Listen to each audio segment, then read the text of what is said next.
Hey everybody, welcome to the Backstage Slam episode number 183. If you're listening live, I put down the wrong episode number because I wasn't on 182. I'm a little upset that I wasn't on 182 because, Blink-182, one of my favorite bands ever. Want to say hey to everybody in the chat, including Ben, who is not live on mic this week, or at least at the moment. Of course, it wouldn't be the Backstage Slam without the usual litany of technical difficulties. So here we are. It's me. I'm here to talk about Elimination Chamber this week, make predictions and whatnot. But there are a couple things we got to get out of the way first. Like, you can find me on Twitter at SkitComic, and you can find good old Ben on Twitter at YoBroMMO. If you're listening to the audio version of the podcast, make sure wherever you're listening, you hit subscribe, leave a review, and let people know what you think about the show. That way we can move up on the analytical side of things, and, the higher up you are, the more people listen, and the bigger the community gets. And if you want to be a part of the Backstage Slam community, you could always join our Discord. There will be links available for that, as well as the Patreon. If you can afford $1 a month, it would seriously help prevent things like our current technical issues. So, with all of that being said, hey Ben, I see you in chat. Let's get on with the show. Before I get to Elimination Chamber, there's a couple of things that I want to touch on, and I can read your comments on the air if you're in the chat. So feel free to chime in. The first thing I want to talk about is MJF. I know Ben did episode 182 about Revolution, and it was a good show. I mean, it was a really good show. But MJF, he got in a little bit of hot water this week, didn't he? And I gotta say, I don't understand why he's getting like legitimate heat for flipping off a kid at a photo op. There are a lot of thoughts on this. A lot of people chiming in. Even Eric Bischoff, felt the need to chime in at one point. But there are those that are saying he shouldn't have done it. That he shouldn't stay in character during autograph sessions, and others saying that, well, if he was going to stay in character, his character wouldn't even do autograph sessions. And then there's another group of people that are like, he's doing his job.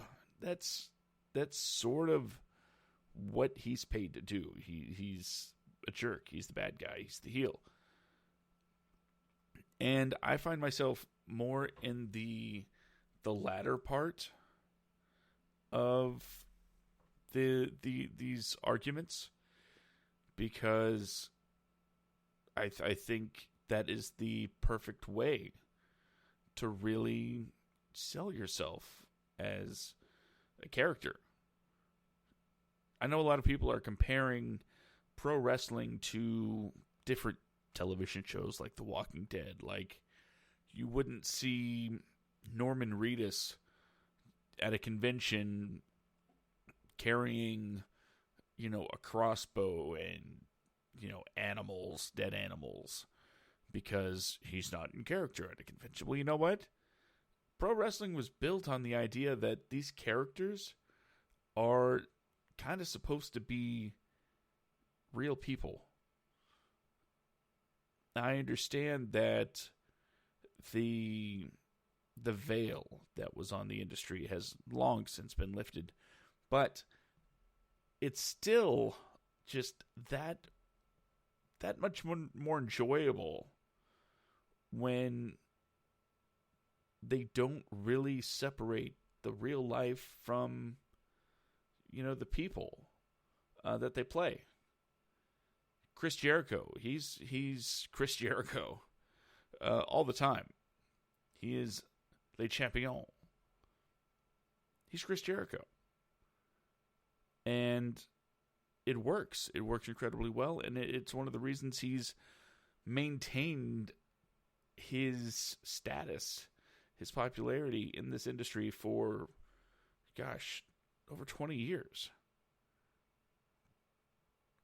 So to see people upset that MJF flips off a kid, and another point is AEW is not known for being the PG wrestling company. They are the slightly edgier product. So if you didn't expect a little bit of edginess from one of the top bad guys in the company, maybe you're not watching the product. And it makes me wonder why you're there in the first place, to keep it simple. Now, I don't know what the reaction was of the parent that was involved in all this, and I don't know what happened with the kid, if he was like crying or whatever. I have not read anything about that. If the kid was upset, I'm not going to feel bad about it. If the parent was upset, what are you doing there to begin with? But I don't think MJF did anything wrong. In fact, I think he did the exact right thing according to his character. I think he did the exact right thing when it comes to the business. Because look at all the people talking about it. Does AEW need the press? That's arguable. But any extra press about a bad guy being a bad guy is good. And I think it would make people want to, tune in. But that's my 2 cents on that matter. MJF, brilliant character. Bastard. No, that's Pac. He's a bad guy. Get used to it.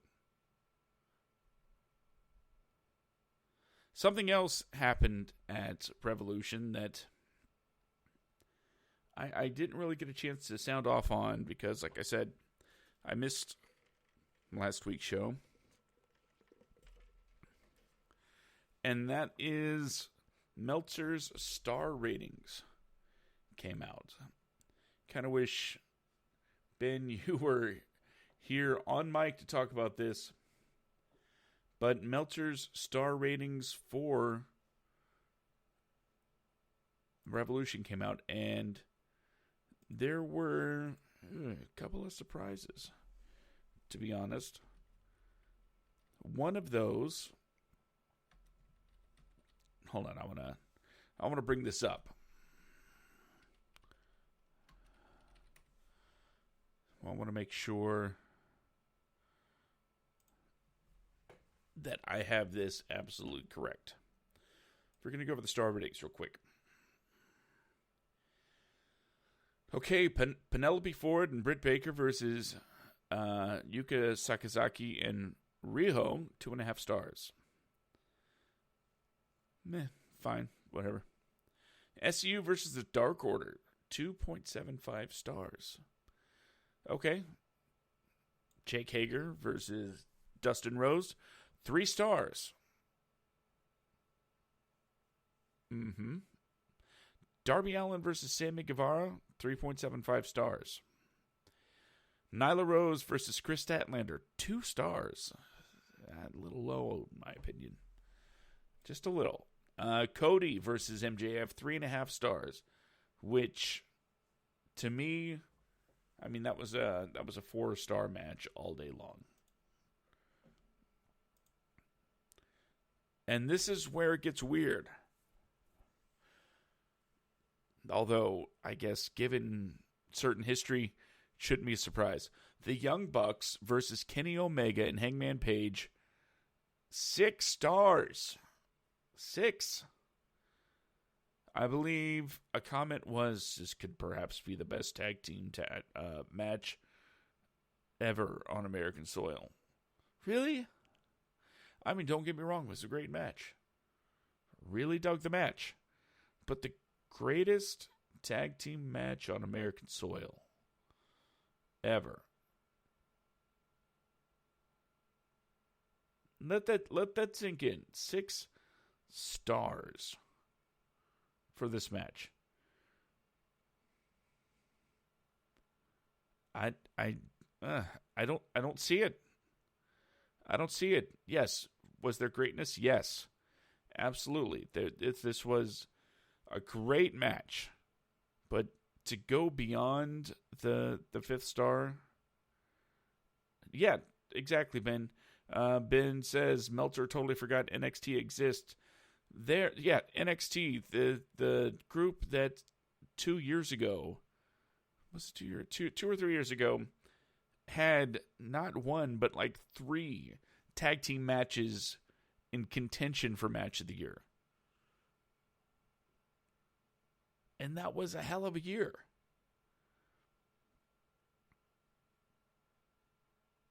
But this gets 6 stars? I know we joke a lot about the, Japanese bias that, people say Meltzer has.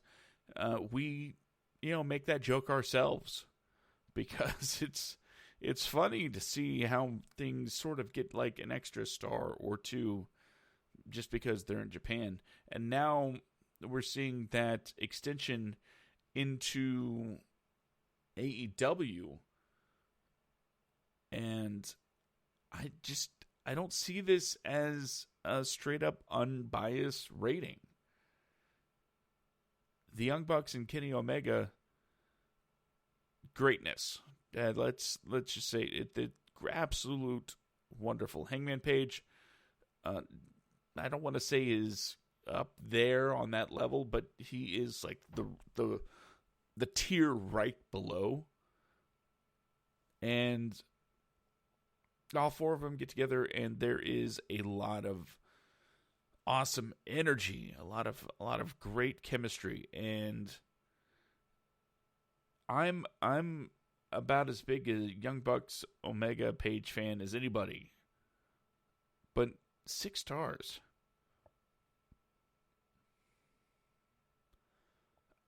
I don't see it.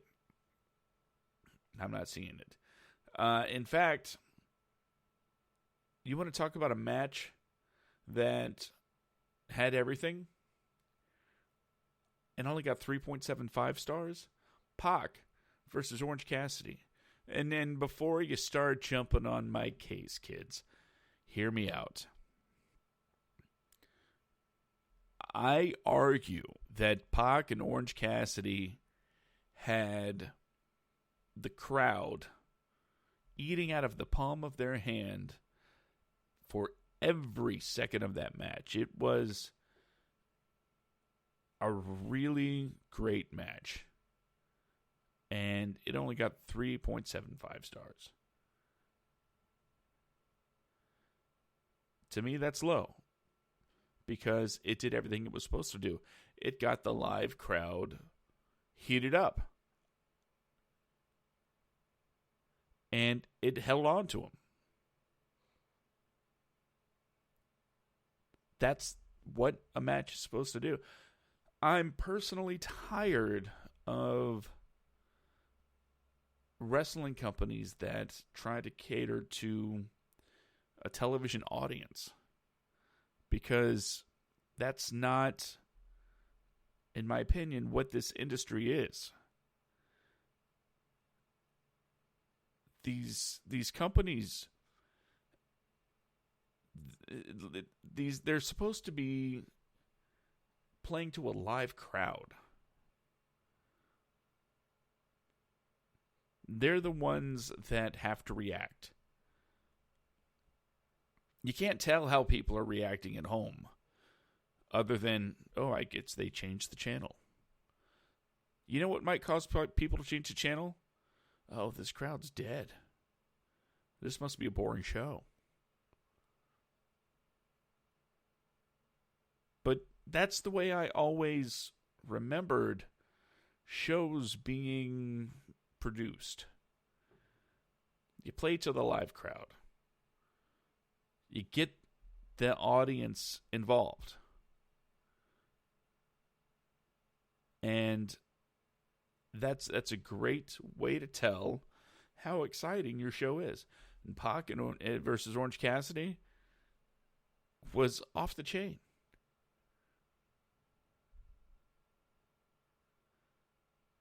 So I think that came in at the low side, where Young Bucks, Kenny Omega, Hangman, that came in way high. And finally, Jon Moxley, taking on Chris Jericho, had a 3.75 star match. That's, in my opinion, fine. We did have the crowning of a new AEW champion. By the way, I picked Mox to win. So that means, as far as the pay-per-view prediction game goes,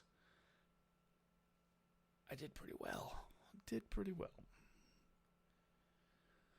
So those are the conversations people have been having over the week when it comes to what's going on in the world of pro wrestling. I know that there was a class action lawsuit filed on behalf of some of the stockholders in WWE, but it's really hard to break that down, and might be really boring just to hear me say, these stockholders feel like the WWE has misrepresented their earnings and forecast based on the relationship between the WWE company and the government of Saudi Arabia. Yeah, it's not exciting talk unless you're really into legal stuff. And I may be a little bit of a legal guy, but I don't know how to jazz that up. I can't think of any way to possibly do. Oh, the other big thing, of course, Matt Hardy has been officially. He wasn't released. His contract expired. He is a free agent, and of course, he did the classy thing, saying WWE is the best, man. They help me and they love my kids and blah blah blah blah blah blah blah. I can't wait to go back. It's like, well, if you can't wait to go back, you probably wouldn't have left. But then he said, I just got to see where my creative juices flow best right now. And, I'm going to keep my door open and see exactly where that is. 24 hours later, Bucks of Youth, I knew you'd come. Yeah. Does a video, has the Young Bucks show up at the end. Wonder what that is teasing. Who knows? I have no idea. None. So that is the some of the conversations that have been people have been having on the internet about professional wrestling this week. Now it is time for me to bring up the Backstage Slam pay-per-view prediction game, pay-per-view prediction league. Excuse me. And start getting my predictions lined up. Okay. So this Sunday is WWE Elimination Chamber. As usual, there will be 2 Elimination Chamber matches, neither one being for a top title. Sorry, Women's Championship match, number 1 contendership, doesn't count. Sorry, Tag Team SmackDown Championship, doesn't count. Cool, though, that we're getting a Tag Team Elimination Chamber match. But, you know what? I'm fine not having any of the top titles involved in the Chamber. You know why that is? I'll tell you. Because that means they are really adamant about keeping their main events locked in. Which is a good thing, because, as you know, I'm a big proponent of early booking and building up towards that. This whole, okay, we're going to have a number 1 contender, and then they're going to face off this Sunday at the pay-per-view with no build-up. No, that doesn't really work for me. I like something a little prolonged. Something, I don't know.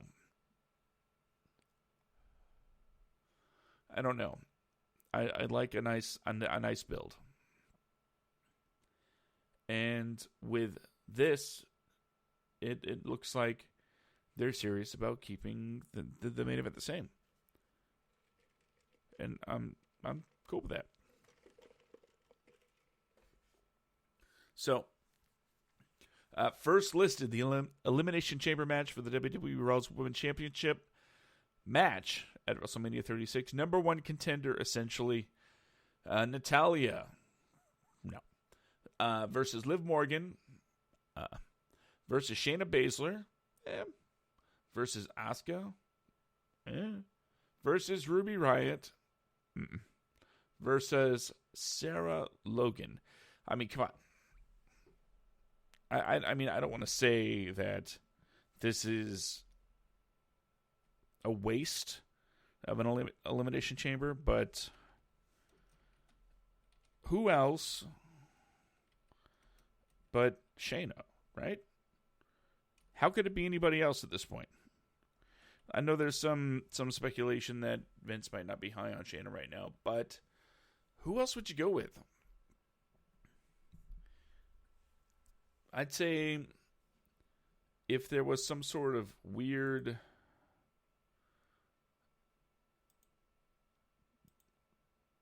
twist, if things did suddenly get changed, I would probably say Liv Morgan would be next up to kind of take that spot. As much as I would love Asuka to be the one, or Natalya, and before I bury my foot in my mouth, let me say, I absolutely love Liv Morgan. Liv Morgan is wonderful, in my opinion, as a person. I had a chance to meet her at an NXT live event a couple years back. The biggest thing that I liked was she was really cool to my kids, so respect. Took the time, even when I had issues with the camera, took the time to make sure I got all the pictures that I wanted, and that was cool. So, love and respect for Liv Morgan, but she should not be taking that spot over Shayna Baszler, and I don't think she should take the spot over Asuka, but it feels like, and this is my instinct, that she's higher on the totem pole than Asuka at this point. Ruby Riott, Sarah Logan, sort of non-factors, but if they wanted to go with someone that's just super reliable, Natalya is a solid choice. But Shayna's got to be the one. So that's why I'm picking Shayna. Let's go to the chat where Ben has picked Asuka. Oh, it's nice to beat you, Ben. It's nice to beat you.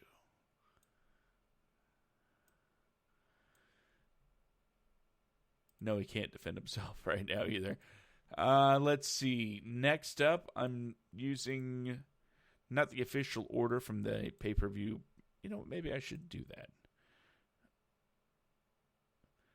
Yeah, I'll just do that. The Miz and John Morrison versus The New Day versus the Usos versus Heavy Machinery versus Lucha House Party versus Dolph Ziggler and Robbie Roode in the Elimination Chamber for the SmackDown Tag Team Championships. Championship. You know, a lot of people choosing Miz and Morrison. But I'm going to buck the trend because I'm thinking maybe, and there's no reason to believe this at all, but this is just the booking in my mind. I'm thinking maybe Miz and Morrison face off against each other at Mania. I know, it's crazy, right? Why would they? They're super best friends, but last minute booking, this, that, and the other, it would not surprise me at all. In fact, I'm going to call it Miz and Morrison facing off WrestleMania. And if I'm wrong, yeah, it wouldn't be the first time. So, who do I pick to win? Because I don't think it'll be them. And I'll be honest, part of the reason that I'm not picking them is because everybody else is, and I had to justify that with a reason.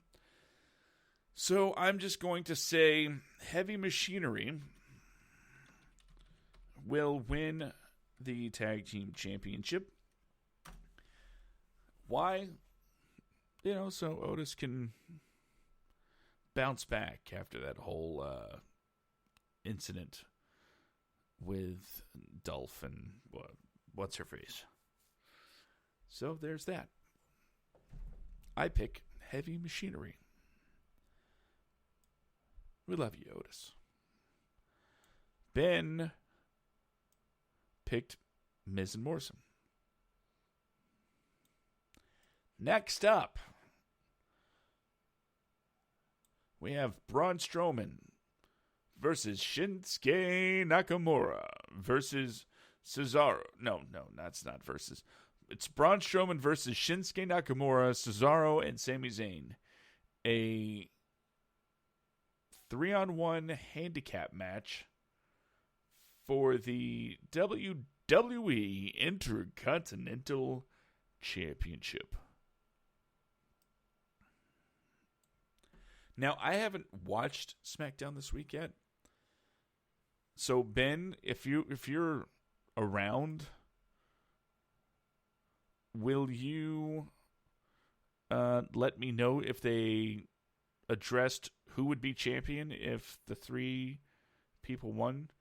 In the meantime, I will catch people up on what you're saying in chat. Let's see, starting with Ben picked Asuka because Vince has soured on Shayna. Yeah, I briefly addressed that. Vince soured on Ricochet, Carrillo, Lana, and now Shayna. That's why I think Asuka wins. Yeah, touched on that too. Heavy Machinery's comeuppance will be at Mania. Yeah, that's a possibility.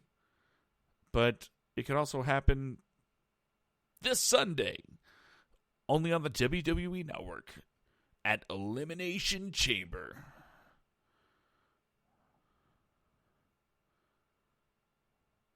So Ben says SmackDown sucked, terrible build for pay-per-view, and no, they didn't. Talk about who would be champion. They just speculated the person who pins Braun would be the title, but left a question if what happens when all three pin him. See, that would not surprise me to have them come up with some sort of, I don't know, crazy scenario where more than one person pins Braun and they're left going, but what happens to the title? What happens to the title? And then they're like, tune in Thursday or Friday to find out. But I think the safe bet, I don't think they'll freebird the IC title either. The safe bet, I think, is to pick Braun because there is no plan. I'm not saying there isn't a plan. I'm saying we as an audience weren't given the scenario of what happens if they win. So this close to Mania, I think they need to keep things as sure as possible. And the surest thing right now isn't figuring out who a champion is after a handicap match. It's just keep the title on Braun and give him a really solid match at Mania. So I'm picking Braun Strowman. And Ben also picked Braun Strowman. Okay, so next up is the Street Profits versus Rollins and Murphy. I really don't want to talk about this all that long because I don't think Rollins and Murphy should be a thing. The Monday Night Messiah and his little disciple shouldn't be going for the tag team title. Seth Rollins should be the singles leader. They have a tag team in the group. What is AOP doing that they can't go after the titles? Just picking Street Profits. Because whatever you feel about the guys, to me they're entertaining. To me they put on good matches. And you know what? Just no. It makes no sense that this group has a tag team in it. AOP is a tag team. Why aren't they going after the titles? It hurts my brain. I'm telling you, it hurts my brain.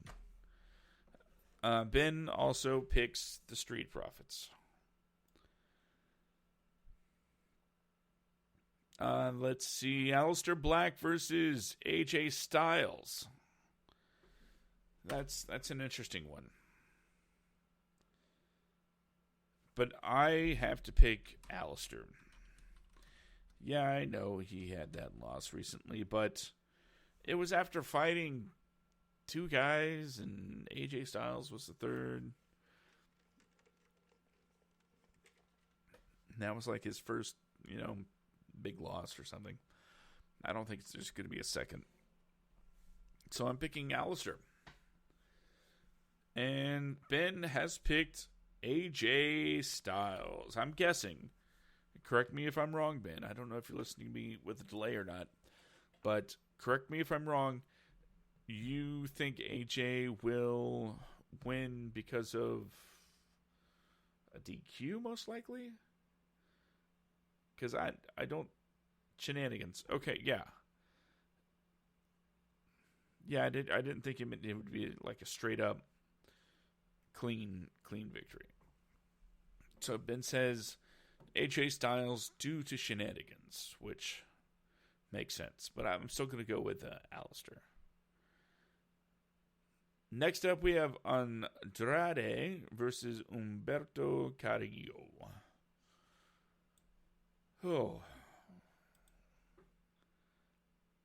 There's something about this match rubs me the wrong way, and I can't quite put my finger on it. It just seems like a lot of these guys have been locked into matches with each other for months. And I kind of want to see other matches at this point. But it's good to see these two go at it because they're going to have a great match. This is my low-key sleeper match of the card. I think this has potential to be a highlight of the night. And I'm going to go ahead and just say,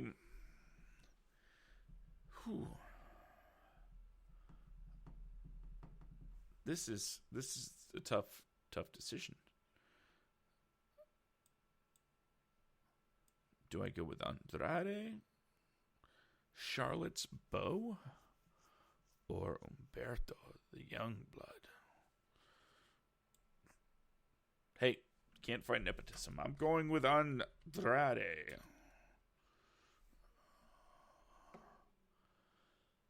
And it looks like Ben is also going Andrade. All right, finally, one more match. Daniel Bryan versus Drew Gulak.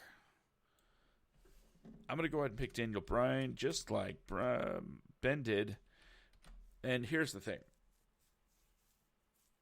I think out of all the matches on this card, this is the one most likely to be a match of the night candidate, which is kind of sad. Not because the two guys aren't capable, because they're totally capable and they should have match of the night, no problemo. But it's also basically an undercard. It's basically part of the undercard. And what I mean by undercard night, because I know everything not the main event is the undercard. It's like, yeah, I get that. But it's not a main event. It's not a semi-main.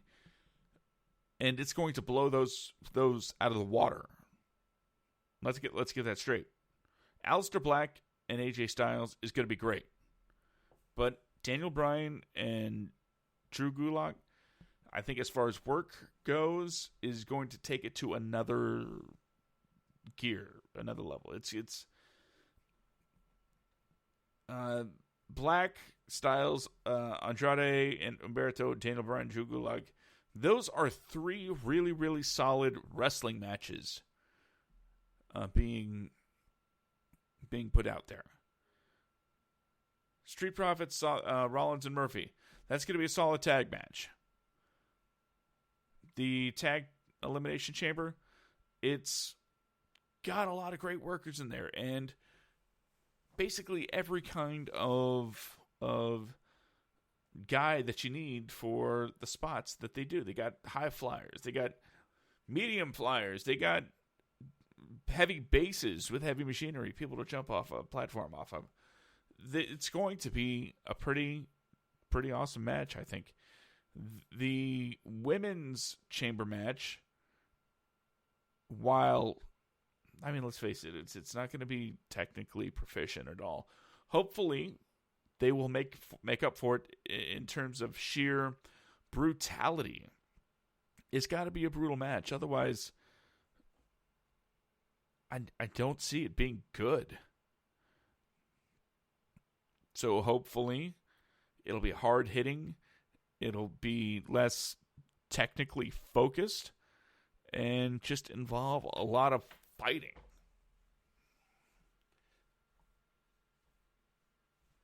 And the handicap match.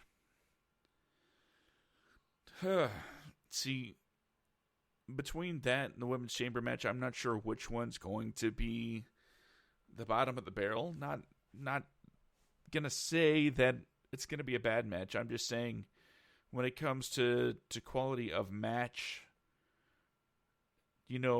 those two are the ones that aren't going to meet the standards of the other five. I just hope the Strowman match is entertaining. We'll get some great moments out of Sammy maybe some nice reactions out of Cesaro, and I just want Shinsuke to be a rock star. I want him to shine again. Ben, do you have any final thoughts on the Elimination Chamber card before I wrap this 183rd edition of the Backstage Slam?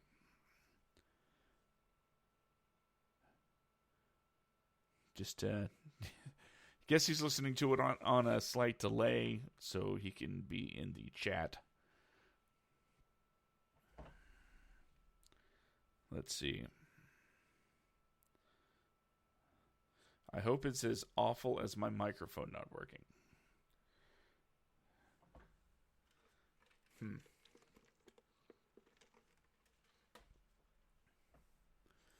Okie dokie.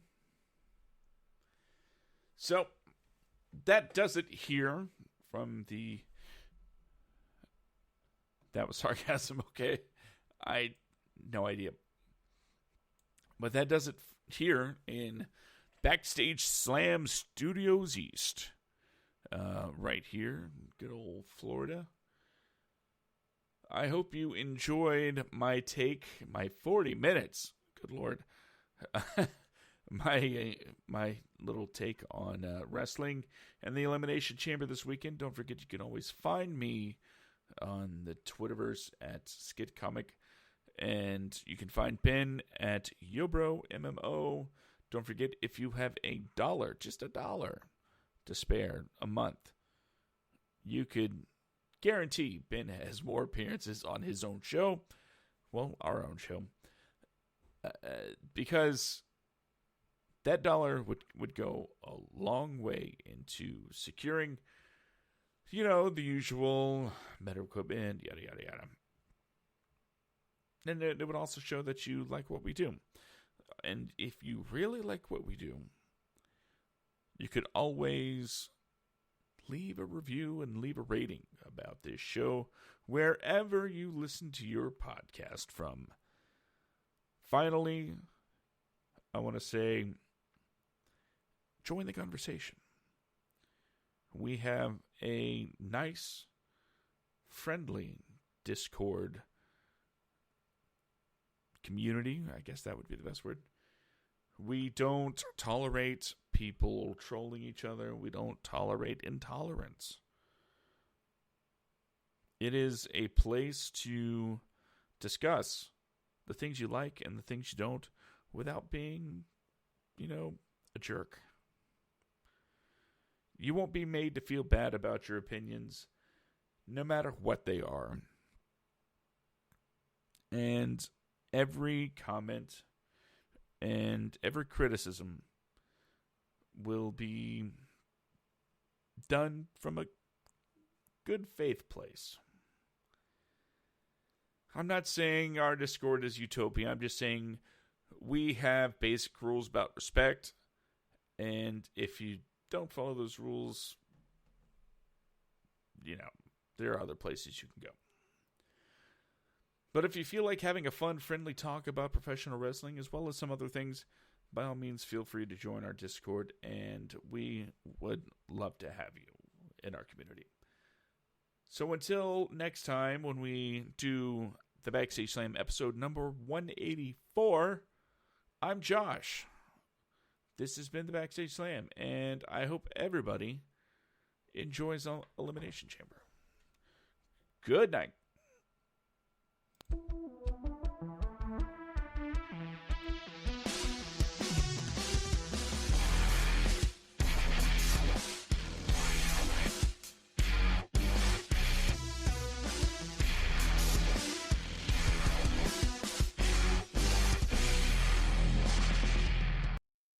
Too sweet.